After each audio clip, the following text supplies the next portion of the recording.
saya pastikan klien kami pernah memberikan perhatian, entah itu untuk susu, entah itu untuk pampers, artinya nggak banyak, cuman rutin, kan begitu. Bahwa menganggap pengakuan klien kami itu adalah hanya pansos lah, kata dia itu bohong lah, menyampaikan posisi klien kami beginilah. Tapi kalau memang mau buka-bukaan, hayo kita buka-bukaan, kapan dan di mana.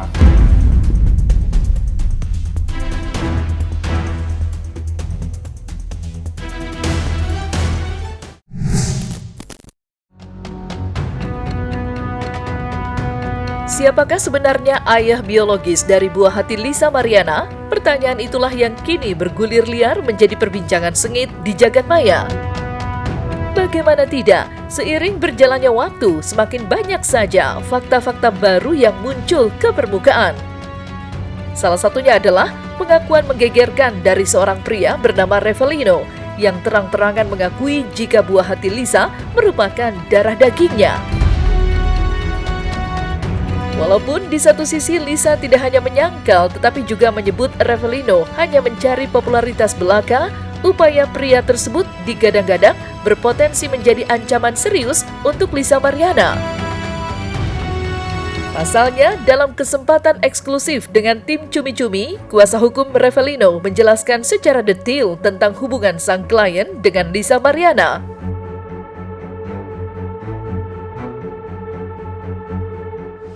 Awal perkenalan, ini saya runtut sedikit ya, artinya saya persingkat ya cerita ini. Awal perkenalan mereka itu 2021 ya. Setelah itu lanjut secara intens mereka komunikasi di awal Maret. Ini yang diingat ya, karena hal-hal yang artinya yang berkesan itu diingat betul oleh klien kami kan. Awal Maret mereka ke hiburan malam di daerah SCBD. Setelah itu karena mabok, mereka jalan ke daerah Bogor, Sentul.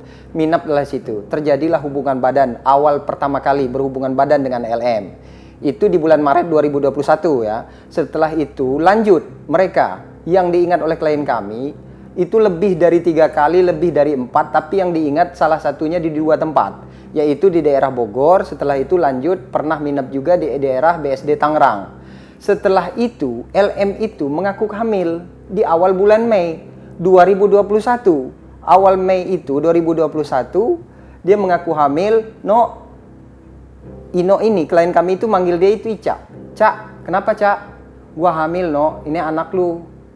Gua minta tolong lu temanin proses kehamilan saya ini, dampingi. Ya, minta tolong ya Iya Cak, tenang aja, gua tanggung jawab, tenang aja. Intinya mereka sempat mau nikah. Sempat pertemuan, dia artinya klien kami sempat datang ke orang tuanya si LM ini, sempat mau menikahi. Ya artinya sempat mau ada persetujuan antara kedua belah pihak karena ada anak itu. Sepengetahuan saya sih enggak, dia mengenal kok, dia mengakui saya mengenal. Teman aja, teman ya namanya dia masih muda, mungkin kan berteman sama siapa aja gitu. Dan sempat dekat ya iya, sempat dekat. Dia mengakui kok kalau itu. Siapa dia? Ervi? Mantan kamu? Memang iya, pernah. FWB lah gitu. Dan kamu katanya pernah bilang bahwa itu anaknya dia? Yang jelas-jelas dari awal perkenalan, dari awal pengakuan, klien kami tidak pernah membantah bahwa LM itu pernah mengaku. Konteksnya ini kan asmara, mereka ini pacaran, perkenalan mereka dari awal 2021, kapan berhubungan badannya, artinya lebih dari sekali, berulang kali. Dan pengakuan hamilnya kapan. Ini terdapat persesuaian antara pengakuan klien kami dengan cerita yang diceritakan oleh LM itu pada saat itu dengan klien kami. Artinya secara ini kami meyakini, bahkan klien kami pun meyakini, tidak pernah membantah itu. Dan tidak pernah artinya dia menepis, oh itu bukan anak saya. Tidak, dia pun mengakui pada saat itu. Menelisik lebih dalam tentang sosok Revelino, sang kuasa hukum menjelaskan jika kliennya sangatlah berbeda dengan apa yang dipaparkan oleh Lisa Mariana selama ini. Ya, sang kuasa hukum membantah tegas tudingan-tudingan miring yang menyebut kliennya sebagai pria tidak berpenghasilan. Apalagi terungkap pula cerita baru bahwa Revelino memiliki latar belakang cukup berada. Bahkan sang kuasa hukum menyebut pula jika Revelino tidak pernah lari dari tanggung jawabnya sebagai seorang ayah. Walaupun belum bertemu dengan sang putri, Revelino disebut-sebut sempat rutin memberikan nafkah materi. Hanya saja uang itu tidak pernah diserahkan langsung oleh Revelino kepada Lisa, melainkan lewat kakak perempuan Lisa sebagai perantara.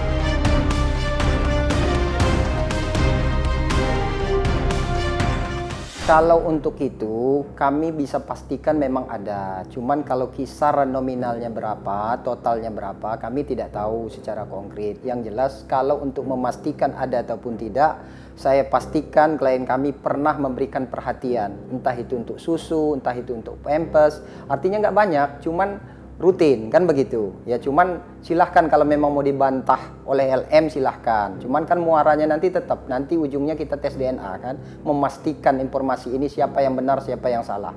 Kalau itu saya nggak begitu nggak begitu detail nanya ke dia. Saya cuma tanya kamu kenal dan sempat seperti apa gitu, dia kenal pernah dekat atau cuman sebatas itu. Kalau yang lain-lainnya saya nggak begitu detail. Kenapa? Karena saya terfokus dengan permasalahan dan cerita lengkap kejadian LM dengan RK. Sempat juga pernah memberikan perhatian kepada LM pada saat usia kehamilan sebulan 2 bulan. Anak itu lahir sempat juga memberikan perhatian dengan memberikan transfer, tapi tidak pernah ke rekening LM, melalui rekening kakaknya terus, yang perempuan. Ya silahkan dicek dan dipastikan kepada LM. Khawatirnya pengakuan kliennya ini tidak bersesuaian dengan keterangan dia. Tapi kami meyakini betul keterangan klien kami ini adalah berdasarkan fakta dan pengakuan dia, tidak ada rekayasa, dan itulah adanya. Kami pun tidak melebih-lebihkan cerita ini. Kami ketawa ngelihat pengakuan dia dengan drama dia seolah-olah nangis, minta perhatian lebih mungkin kepada teman-teman, ya artinya masyarakat. Nggak ngerti lah tujuan dia apa. Tapi kalau memang mau buka-bukaan, hayo kita buka-bukaan, kapan dan di mana. Karena termasuk hal yang paling sensitif pun klien kami tahu. Cuman kan saya khawatir kan, takut nanti ada pelanggaran lagi nanti kan, kalau saya sampaikan sampai terlalu vulgar tentang orang ini seperti apa. Kemunculan Revelino di tengah prahara dugaan hubungan terlarang antara Lisa Mariana dan Ridwan Kamil memang sempat membuat publik bertanya-tanya, khususnya terkait apa sebenarnya alasan Revelino untuk buka suara. Untuk membela haknya sebagai ayahkah, atau justru sebaliknya, ia hanya mencari popularitas belaka? Dan dalam pengakuan eksklusifnya dengan tim Cumi-Cumi, kuasa hukum Revelino pun membongkar itu semua. Berdasarkan pengakuannya, dorongan dan panggilan hatilah yang membuat Revelino buka suara. Lantaran ia khawatir apa yang dilakukan Lisa saat ini dapat menggoreskan luka di hati para pihak yang sejatinya tidak ada kaitan apa-apa. Ini dorongan dan panggilan hati.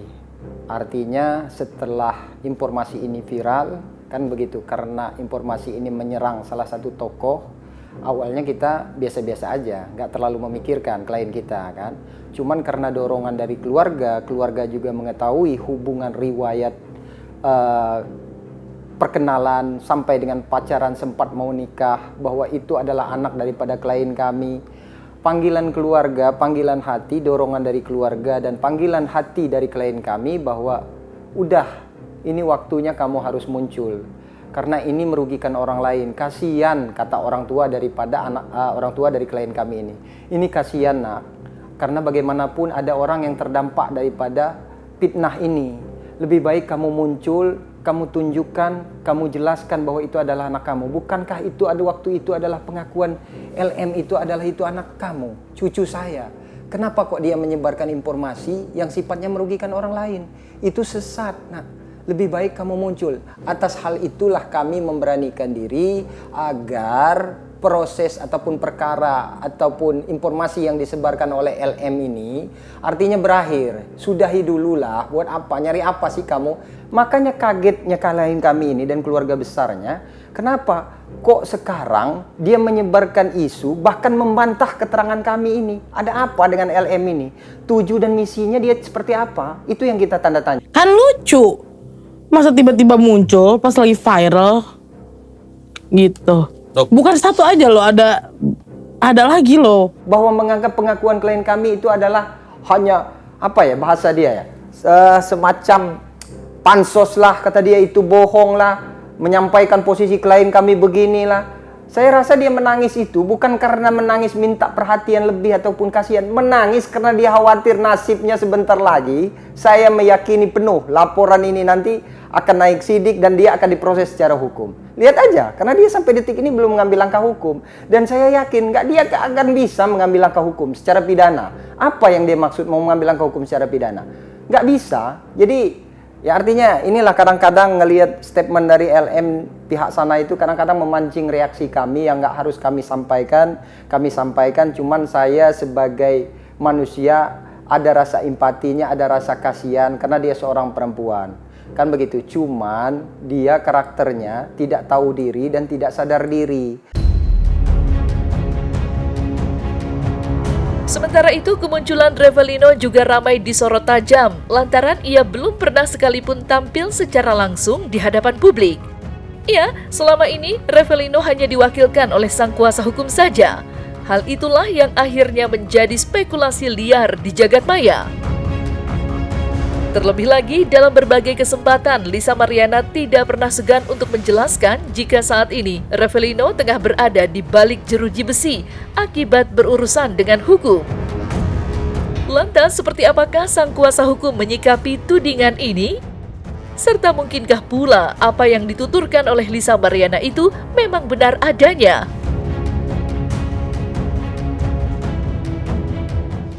Membantah sih enggak, mengiyakan juga enggak. Yang jelas ada dan sehat, ya. Dan dia saat ini ya ada. Begitu. Saya sekali lagi mohon maaf. Artinya begini, hadirnya saya di sini artinya sesuai dengan ketentuan undang-undang, saya menerima kuasa dari seseorang yang diberikan kuasa khusus untuk menyampaikan informasi ini. Dengan adanya surat kuasa ini artinya berarti ada orang, kan begitu. Untuk saat ini saya tidak membenarkan informasi itu, tidak membantah, tidak juga mengiyakan. Tapi silahkan teman-teman cari informasi sendiri. Yang jelas Revalino itu ada, dia sehat, dia terus, artinya kami terus berkomunikasi. Termasuk saya diminta wawancara hari ini pun juga saya berkomunikasi. Karena setiap langkah saya, setiap ucapan saya itu saya sampaikan dan saya minta dikoreksi. Ada yang salah nggak? Apa yang saya sampaikan itu? Semua itu kebenaran Bang dan berdasarkan pengakuan saya. Saya salut, saya bangga, terima kasih, salam hormat saya buat teman-teman media. Saya akan hadir kepada teman-teman media, tapi mohon bersabar. Saya belum bisa menjelaskan, mohon ditutupi dulu Bang untuk sementara keberadaan saya. Yang jelas saya ada di suatu tempat, saya sehat dan saya mengikuti perkembangan ini. Seperti itu. Jadi hati-hati juga, jangan terlalu jauh berspekulasi ya. Artinya Revalino itu telah memberikan kuasa penuh kepada kami yang berhak tahu, kami yang lebih tahu posisi klien kami. Cuman kalau memang beliau menyampaikan informasi itu ya silahkan. Artinya ditelusuri dari dia, kenapa kok bisa berkata seperti itu. Ya silahkan saja, kami tidak membatasi hak orang. Yang jelas klien saya ada sampai detik ini sehat dan dia mengikuti perkembangan informasi ataupun berita yang diisukan oleh LM itu seperti apa, setiap hari dia mengikuti seperti itu. Ya hati-hati aja, saya khawatirnya nanti bukannya anugerah tapi musibah petaka bagi dia. Kasihan anaknya, apalagi saya lihat udah punya anak lagi kan dari suaminya yang sekarang. Ya makanya hati-hati, nanti habis bahagia kan begitu gembira, nanti datang lagi sedih yang luar biasa bagi LM ini nanti. Itu saran saya. Artinya kalau memang kita sesama penegak hukum, praktisi hukum sebagai kuasa, nasihatilah klien kita ke jalan yang lurus, jalan yang benar. Ya kalau memang itu fakta ataupun kebenaran, sampaikanlah kebenaran itu. Jangan ada kebohongan. Karena apa? Kalaupun sedikit kebohongan akan menyulitkan posisi LM itu sendiri nanti di kemudian hari. Hati-hati, saya sarankan. Terlepas di mana Revalino kini berada, tajamnya sorotan publik pada perkara ini tidak lepas dari dugaan keterkaitan nama Ridwan Kamil. Pasalnya, tudingan yang kini beredar luas dinilai begitu jauh dengan citra Ridwan Kamil selama ini. Hal itu pula yang kini mendorong Ridwan Kamil untuk membuat laporan polisi di Barreskrim Mabes Polri. Berdasarkan kabar, laporan ini sudah mulai berjalan. Para saksi dari pihak Ridwan Kamil sudah mulai dipanggil satu persatu. Lantas, mungkinkah posisi Lisa Mariana kini semakin terjepit? Atau justru sebaliknya, Lisa kini tengah meramu strategi jitu? Kalau masalah itu, karena perkara ini kan sudah dilaporkan oleh pihaknya RK sendiri. Jadi itu kewenangan polisi untuk menjalani prosedural tersebut ya sah-sah aja sih. Kalau tanggapan dari kami sih nggak ada begitu nanggapin gitu. Kalau permasalahan itu, karena bukan kapasitas tujuan kita utama. Ketika saya menandatanganin kuasa dengan klien saya, yang saya tuju itu kan adalah permasalahan dengan LM dan RK. Itu aja. Jadi kalau itu saya nggak bisa menjawab lebih banyak. Kemarin kan sudah diperiksa ya 4 orang saksi, yang pasti saya tidak sebutkan siapa saksinya, yang teman-teman rekan-rekan media sudah tahu siapa saksinya, yang pasti sudah diperiksa. Ya Revalino juga, informasi dari pengacaranya juga sudah diperiksa. Ya tentunya tinggal kita menunggu nanti seperti apa perkembangannya ke depan. Nah, sebagai pengacara kami mengikuti taat ajas lah mengenai perjalanan kasus ini. Kalau masalah laporan dari RK ya kita ya puji Tuhan bagus gitu loh. Jadi bahwa nanti ke depannya kita siap untuk mendampingi klien kami, dan klien kami juga siap dengan konsekuensinya apa yang dia nyatakan. Kita pasti akan membela hak-hak hukumnya nanti ke depan gitu. Jadi kami menyambut dengan baik ya, terima kasih juga dengan ada laporan ini. Jadi lebih terang nanti ke depannya sih. Ya benar-benar kemarin sudah diperiksa inisial AA dan informasi Revalino juga sudah diperiksa.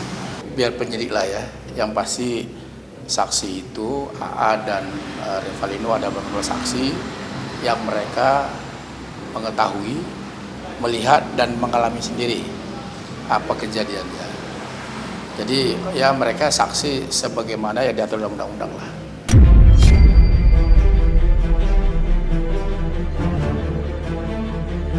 Nah, selesai sudah Cumi Lovers. Jangan lupa untuk like, subscribe, dan juga share channel YouTube Cumi Cumi.